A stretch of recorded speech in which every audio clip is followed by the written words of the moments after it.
With the Electoral College, rather than voting for a candidate for president, you vote for an elector. These electors, in turn, vote for the candidate that you want them to, unless they don't.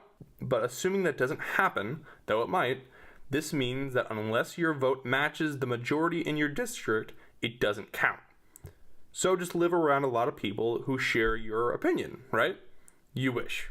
Even if the elector for your district is the one you wanted, many states have the winner-take-all system of voting. This means that if your district's electoral vote isn't the majority, the electoral vote not only doesn't get counted towards your candidate, it goes into the opposing candidate.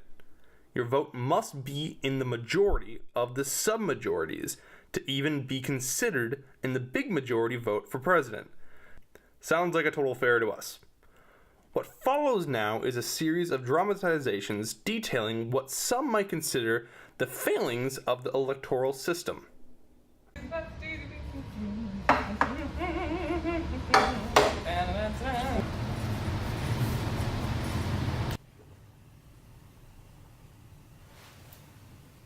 Hey, Mom? Yes, sweetie. Why don't I have any hot dogs?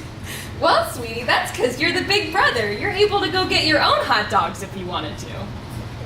I mean, I suppose I could, but I don't see why... You could go out campaigning for hot dogs from all the neighbor kids down the street. You could even ask Mr. Abe at the corner store for some. You see, son, since you and your sister picked me and your father to be your parents... I don't think I really got a say in this. Let Mother finish.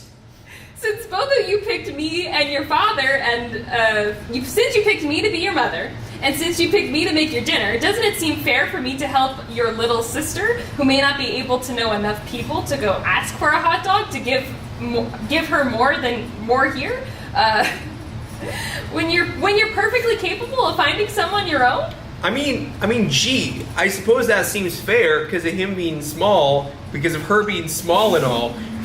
But don't she got the same chance of going out and getting hot dogs just as much as I do? She sure does. And in fact, I think she's going out later to get some more. Isn't that right, honey? But because of people like me, her doctor, her teacher, and her baseball coach, we all thought that since she was smaller that she deserved all the hot dogs. So we gave them to her.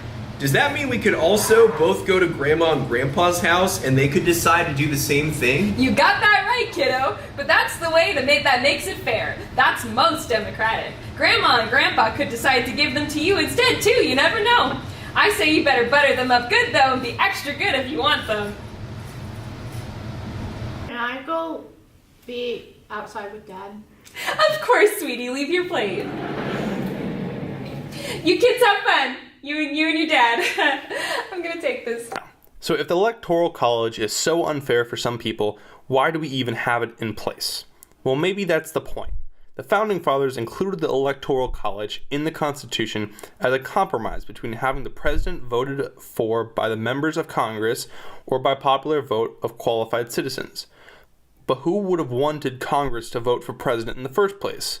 Was it because everybody loved their congressional representatives so much? Yeah, probably not.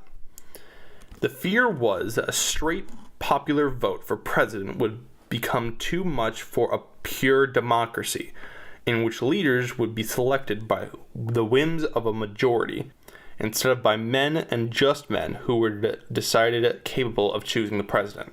So no, it's not fair. And actually, that was the Founding Fathers' whole point. The people are too stupid to elect the president themselves, so they need to elect electors to make the harder choice for them. And this would technically sort out the options of the really stupid people, allegedly. Because with the Electoral College, some people's opinions don't matter, but that's okay. Or is it? The same benefits and failings are present in the Electoral College today. So is it finally time to ditch it? What do you say? Let's take a vote.